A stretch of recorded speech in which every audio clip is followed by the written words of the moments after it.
ശ്രീ ഗുരുവായൂരിൽ ശ്രീലകത്തായിന്ന് ശ്രീരാമചന്ദ്രൻ വിളങ്ങി നിൽപ്പൂ.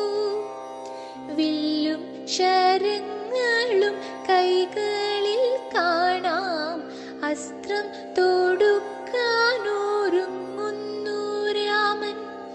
ചെമ്പട്ടു ഞൂറിയിട്ടുടുത്തു കാണാം, മൗലിയിൽ മകുടം മലർമാലകൾ.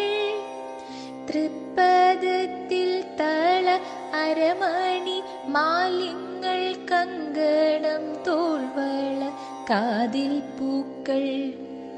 നെറ്റിയിൽ മിന്നുന്നു പൊൻതിലകം, തിരുമാറിൽ നല്ലൊരു വനമാലയും. ശ്രീരാമസ്വാമി